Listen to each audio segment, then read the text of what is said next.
கிறிஸ்துக்கள் அன்பான தேவனுடைய பிள்ளைகளே, ஆண்டவரும் உலக ரட்சகருமான இயேசு கிறிஸ்து இணையற்ற நாமத்தினால உங்கள் எல்லாரையும் வாழ்த்தி ஆசீர்வதிக்கிறேன்.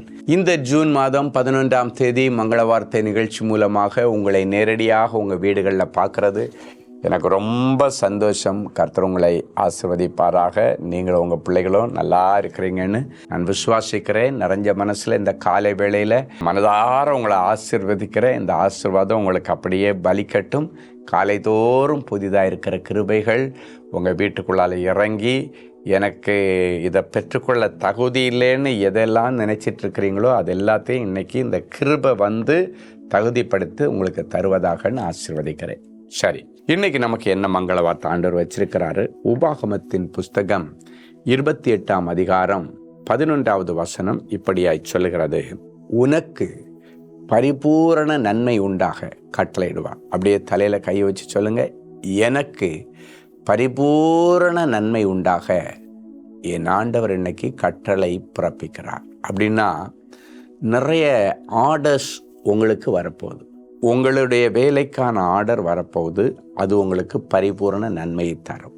உங்கள் பிஸ்னஸுக்கு ஒரு பெரிய ஆர்டர், அதற்கான காரியங்கள் ஆண்டவர் செய்ய போகிறாரு. அதன் நிமித்தம் பரிபூரண நன்மைகளும் பரிபூரண செல்வங்களும் கிடைக்கும்.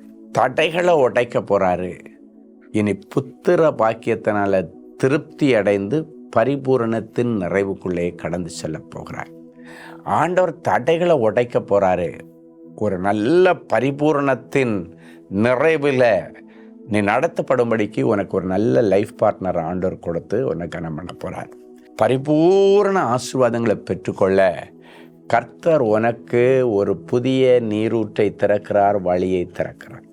சரி, இந்த பரிபூரணத்தை பெற்றுக்கொள்ள என்ன வழி அப்படின்னு பார்த்தீங்கன்னா, ஒரு அழகான வசனம் சொல்லுகிறது, உண்மையுள்ளவன் பரிபூரண ஆசீர்வாதத்தை பெறுவான். அப்படின்னா இன்னைக்கு பரிபூரண ஆசீர்வாதங்களை கர்த்தர் உங்களுக்கு கொடுக்குறார். எல்லா ஆஸ்பெக்ட்லையும், எல்லா ஏரியாலையும், சுகம், பலன், ஆரோக்கியம், செல்வங்கள், செல்வாக்குகள், பட்டங்கள், பதவிகள், அபிஷேகம், வல்லமை, வரங்கள், ரட்சிப்பு, இதெல்லாம் அடங்கினது தான் பரிபூரணம். இதெல்லாவற்றையும் முழுக்க பெற்றுக்கொள்வதற்கு ஒரே வழி, உண்மை உள்ளவனாயிரு.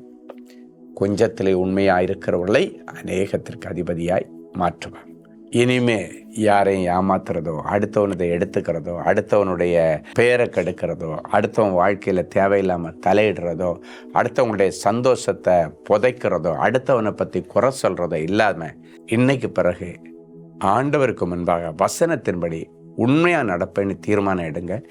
ஆண்டவர் பரிபூர்ண செல்வத்தினால் உன்னை நிரப்பி உன்னை கரம் பண்ணுவார். உனக்கு வாழ்க்கைக்கும், குடும்ப வாழ்க்கைக்கு, தொழில் வாழ்க்கைக்கு, ஆவிக்குரிய வாழ்க்கைக்கு, சமுதாய வாழ்க்கைக்கு தேவையானது எல்லாத்தையும் அவரே பிளான் பண்ணி தந்துடுவார். சரியா? சரி, நல்ல ஒரு சாட்சியை நம்ம கேட்கலாம். பிரதர் சாம் ஜெபத்துரை ஜி, கர்த்தருக்கு ஸ்தோத்திரம். என்னுடைய அம்மாவிற்கு கேன்சர் நோய் ஏற்பட்டு மிகுந்த வலி, வேதனைகளையும் பாடுகளையும் அனுபவித்து கொண்டிருந்தார்கள். பலவிதமான மருத்துவ சிகிச்சை செய்யப்பட்டும் குணமாகவில்லை. இப்படிப்பட்ட சமயத்தில் நான் சகோதரர் ஸ்டீஃபன் அவர்களை நேரில் சந்தித்து அம்மாவிற்காக ஜெபித்து கொண்டேன். மேலும் என்னுடைய செல்போன் வழியாக அம்மாவுக்கு சகோதரர் ஸ்டீஃபன் அவர்கள் ஜெபிக்கும்படி ஃபோன் போட்டு கொடுத்தேன். சகோதரர் அவர்கள் பாரப்பட்டு ஜெபித்தார்கள். கர்த்தர் அந்த ஜெபத்தை கேட்டார். ஜெபத்திற்கு பிறகு மீண்டும் மருத்துவ பரிசோதனை செய்து பார்த்தபோது கேன்சர் நோய் இருந்ததற்கான அடையாளமே தெரியவில்லை. எல்லாமே நார்மலாக இருக்கிறது என்று சொல்லி மருத்துவ அறிக்கையை, மெடிக்கல் ரிப்போர்ட்டை தந்தார். எவ்வளோ பெரிய அற்புதம் பார்த்தீங்களா? உனக்கு பரிபூர்ண நன்மை அடைச்சி ஆண்டவர் பரிபூரண சுகத்தையும் கொடுப்பார். கேன்சர் வியாதி இருந்த அறிகுறியே இல்லாதபடிக்கு வேரோடு அதை பிடிங்கி போட்டார். இன்னைக்கு உங்களுக்கு அப்படி ஒரு அற்புதத்தை செய்வார். அன்பான ஆண்டவரே, உமக்கு நன்றி. உனக்கு பரிபூர்ண நன்மை உண்டாக கட்டளையிடுவேன் என்று சொன்னீர்.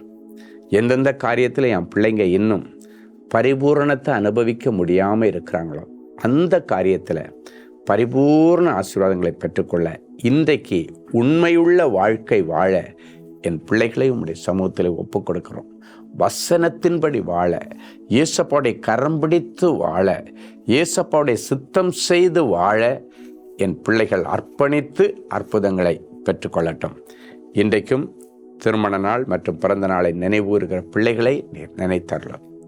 சங்கீதம் 91:12 படி நீதிமான் பனையைப் போல செழித்து லீபனோனில் உள்ள கேதுருவைப் போல வளர்வான் என்ற வார்த்தையின்படி என் பிள்ளைகளை வளர்த்து செழிக்க பண்ணும் இயேசுவின் மூலம் பிதாவே. ஆமென்.